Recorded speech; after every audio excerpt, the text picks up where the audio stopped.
This is Bob Oliphant from the Westford Historical Society and Museum, bringing you episode 47 of the Westford Wardsman podcast. The Westford Wardsman newspaper was part of Turner's Public Spirit, a weekly newspaper in Ayr a century ago. In this episode, we'll be reading the Wardsman for the week ending Saturday, November 21st, 1908. I'll elaborate on what was happening in Westford 114 years ago as we read. The first section in November 21st was the About Town section. The Barton place on Providence Road was sold Tuesday by public auction. There were only two bidders, George Philbrick, the blacksmith, and Henry O'Kies, the all-round busy everything, who proved to be willing to pay more than his competitor and became the owner of the property by a $925 nod to the auctioneer. This is $175 below its assessed value and only about one-half the cash outlay of the place, consisting of cottage, house, barn, hen houses, and an acre of land. The corner lot belonging to the same estate at the junction of Main Street and Providence Road, containing about 1 acre, was sold to Mrs. Lucy Kies for $85, which is $15 below its assessed value. This property joins her present homestead. There is other property for sale on Providence Road. Should the same parties purchase, Providence would be out of it, and Kies Road number 2 would correctly mirror this new ado. A flag was presented to Spalding Light Cavalry Association by Joshua C. Decatur of Boston. It was raised last Saturday. The fair by the ladies of the Unitarian Society last week was an encouraging affair in point of money income, if not in point of people income, and quite a number of scattering dollars, over 200, were secured for those rainy days that seem to be the heritage of most all churches, even in this dry year for the fruits of the soil. The entertainment by Mrs. Lillian Dodge Haskell was a royal, helpful feast, and no dodging that conclusion. Likewise must be the testimony of the ears that caught and interpreted those violin displays by Professor Bohary of Lowell. As many as 6 more people could have left 25 cents, found a seat without disturbing the peace, and learned something to remember for a rainy day. The WCTU, that's the Women's Christian Temperance Union, had a talk-over meeting of, quote, what we shall do next, end quote, at the residence of Mrs. Samuel L. Taylor Wednesday afternoon. 15 were present. If the meetings are not large from a multitude point of view, they are excellent from the view of, quote, where 2 or 3 are gathered together, end quote. And that's a quote from Matthew chapter 18, verse 20. Wallace Johnson is putting in the foundation for a new ice house at Burgess Pond. The old ones were very much warpen, W-A-R-P-E-N, from the infirmities incident to old age, and were inclined to symptoms of falling in love with the law of gravitation. I don't know whether warpen's a real word or not, but the spelling dictionary marked it as misspelled, but that's the way it was spelled. George C. Moore is putting in an improved sawdust separator in the old sawmill at Westford Station. The humorous play The Village Post Office is being rehearsed preparatory to public recital at Marshall's Hall, Westford Corner, in early December. About 40 characters are in the play, which takes in about all of the aforesaid corner folks and some old young-timers up the Stony Brook Valley and the balance of West Chelmsford. The question that has the most worriment in it is who will be the audience. This play was probably the musical in 2 acts, fully titled At the Village Post Office, written by Seymour S. Tibbles and first released in 1906, 2 years previously. The next section is called Death. Miss Inez Burnham, age 19 years, died at the home of her parents, Mr. and Mrs. Arthur Burnham, at the corner of Providence and Chelmsford Roads. That's now Nixon Street and Littleton Road. Last week, Thursday morning. It's located about where the Soul Kitchen and Restaurant is now located. She was educated in the public schools of the town and 3 years at Westford Academy. At the time of graduation in 1904, she stood at the head of her class in scholarship and deportment. For 2 years, she taught a graded school in Connecticut when she was stricken with tuberculosis, from which she died. She was a young lady free from the frivolities that shallow and shatter so much that is youthful. With the poet, she could say and truly, quote, "Life is real, life is earnest," end quote. This is a line from Henry Wadsworth Longfellow's A Psalm of Life, what the heart of the young man said to the psalmist. This made her for years a companionable and valuable asset to life, and the length of her seemingly short life can best be explained and measured in the thought of the poet. He liveth long who liveth well, all else is life but flung away. He liveth longest who can tell of true things truly done each day. And that's from a poem by Horatius Bonar. Actually, this poem is from Horatius Bonar's Hymn of Faith and Hope, second series, published in 1862. The funeral was from her home Saturday afternoon, November 14th. It was a large gathering of her many schoolmates, church and Sunday school affiliations, and neighbors and friends. That home was torn down around 20 years ago when they put in the little shopping center where the Soul Kitchen and other buildings are now located. Mr. and Mrs. Arthur H. Foss, this is the center section now.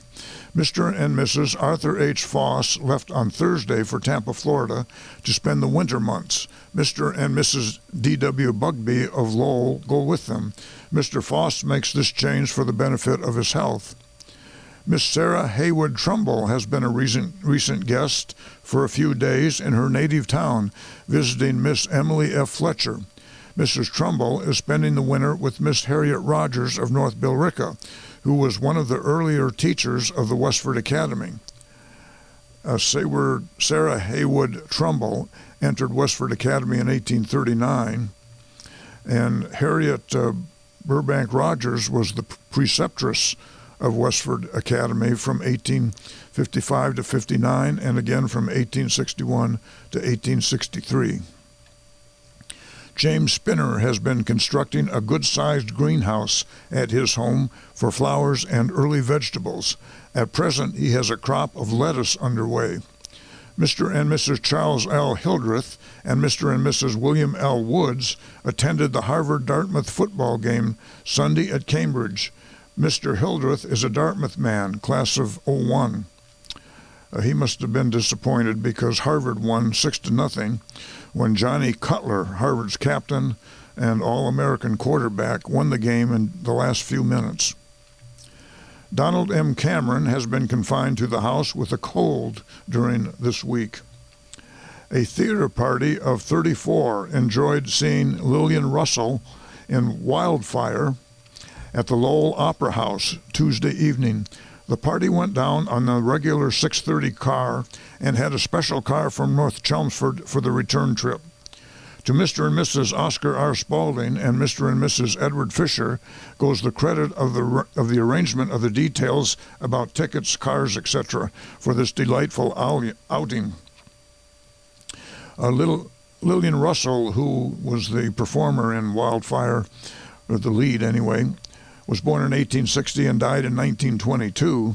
She was an American actress and singer, born with the name Helen Louise Leonard in Clinton, Iowa. She was known for her beauty, style, voice, and stage presence. The play Wildfire by George Broadhurst and George V. Hobart opened at the Liberty Theater in New York on September 7th, 1908, and ran until November, when it apparently went on the road. And Lowell must have been one of its first stops. Lillian Russell would star with Lionel Barry in the 1915 movie of the same name. Reverend and Mrs. Charles P. Marshall went down to the East Village, that is on Main Street near Chamberlain's Corner, on Tuesday evening to the home of H.G. Osgood and held a good old-fashioned neighborhood sing. Gospel hymns and other music were enjoyed. There were 16 present. The next section is called Congregational. In the vestry last Sunday evening, Reverend C.P. Marshall conducted an interesting service when he passed on some of the good things from the meetings of the Massachusetts Civic League, which he attended the previous week in Boston. He outlined a few of the best points in Professor Josiah Royce's address on, quote, provincialism, end quote, which was a well-defined plea for the native New Englander to stand for a clear, well-balanced standard of our best traditions for the incoming foreigner to assimilate. On Friday morning, there was a most interesting roundtable discussion of town and village improvement. Among some of the things he told was of the new city park in Springfield, the new city charter of Haverhill, and the Templeton Inn, which was a large wooden hotel built in 1900 in Templeton, Mass. Two other addresses were by the principal of the Northampton High School on industrial education and by Professor Perrin on, quote, what shall we do in place of chores for the growing boy and girl, end quote. The next section is called Repairs. The old Center Primary School, which is now the house at 20 Boston Road, where for many years our village children received their rudimentary education, but recently purchased by Spalding Light Cavalry Association, has undergone much transformation to make it a suitable headquarters for their meetings. The building has been thoroughly repaired and painted by the members of the association from Westford. The lower hall is decorated with pictures of past officers and trophies won by Troop F in rifle competition and makes a very attractive room. The expense of this repair has been about $200 without any cost to the association and is much appreciated by the whole membership. Joshua C. Decatur of Boston, a former member of the Westford Squad, has presented the association a fine flag to wave from the flagstaff. Captain H.W. Wilson of Carlisle is to present the association his picture and is to provide a sign to be placed on the building with the name of the association lettered upon it. I think that sign is in the collection of the Westford Museum now. It has been voted to open the building the third Saturday afternoon and evening of each month for the benefit of the members, each member to have certain privileges in the inviting of a guest. Another pleasant place of gathering for its members, serving as something of a pleasant social club, is the building on the same street rented from Mrs. Nelson Tuttle. She lived at 14 Boston Road, by the new fire company. The members of this have fitted up the building for the proper storage of its fire apparatus and have further fitted it up with an equipment of tables, chairs, dish closet with dishes, and a stove. The pleasant little monthly suppers planned by the members for the winter will be a pleasant part of the company's activities. Two of these have already been held, and the next one, the first Monday in December, is in charge of Alec Fisher, Oscar Spalding, and William L. Woods. The next section is the Graniteville Section. Reverend John Harrington of Reading, who is spending a brief vacation at the home of Henry and Miss Sarah Murphy in Westford, was the celebrant at the 8:45 o'clock Mass at St. Catherine's Church last Sunday morning. Father Harrington was assisted by Reverend J.J. McNamara, both priests having been classmates in college. Father Harrington was a frequent visitor here during his student days, during which he formed many friendships by his pleasing personality. Many of his friends called on him after Mass, for it is the first opportunity they have had of meeting him since he has become a priest. A daughter was born to Mr. and Mrs. John Lorman on Sunday, November 15th. That would be Dorothy M. Lorman. Most of the stone contractors here are finishing up their contracts for the season's work. The season has been a successful one, and owing to the dry weather during the summer months, very little time has been lost. There is considerable stonework to be done yet, however, and the men will be kept until the extreme cold weather makes it difficult to continue. They closed down the quarries when it got too cold or when it was covered with snow, and a lot of the quarrymen then found work cutting ice from the ponds like Forge Pond and Burgess Pond in Westford during the winter. The Ladies' Aid Society of the Methodist Church are making preparations for a fair to be held in the church vestry in the near future. The Graniteville Orchestra is busy rehearsing for musical and entertainment to be given during the winter months. The next section is called Death. James Mcnulty, a former resident of this village, died after a few days' illness of pneumonia at his home in Concord Junction, which is now West Concord, last week Friday, aged 44 years. He leaves one daughter, Miss Myra Mcnulty of Concord, his father in Lowell, and brothers in Andover and Manchester, New Hampshire, also one sister, Mrs. Munyon of Lowell. The next section is the Ford's Village section. The concert and social held by the Self-Help Lodge IOOFMU in Abbott's Hall last Saturday evening was a most enjoyable affair. I believe that's the International Order of Odd Fellows, Massachusetts Union. Long before the appointed hour, every seat was taken and only standing room could be had. The stage was tastefully arranged with potted ferns and palms, prominent amid the decorations being the 3 links of red, white, and blue bunting with the letters FLT, Friendship, Love, and Truth, which I believe is an Oddfellows slogan, in the center, the motto of the order. After the concert, dancing was enjoyed by many, music being furnished by Miss Sarah Precious, piano, and James H. Brown, violin.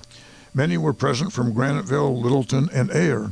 Space forbids giving the program, but it was ably sustained by those who so kindly assisted to make it a success. The committee of arrangements were Frederick Davis, William Baker, Edmund Orr, Joseph Bennett, and William Burnett. And that's the news in Westford for the week ending November 21st, 1908. Thank you for listening, and thanks to Nick Woodbury of WestfordCAT for providing technical support. You can find transcriptions and podcasts from the Westford Wardsman at our website at museum.westford.org, or visit the Historical Society's Facebook page for more Westford news from a century ago. This is Bob Oliphant, and I hope you will join us for next week's Westford Wardsman podcast. Thank you.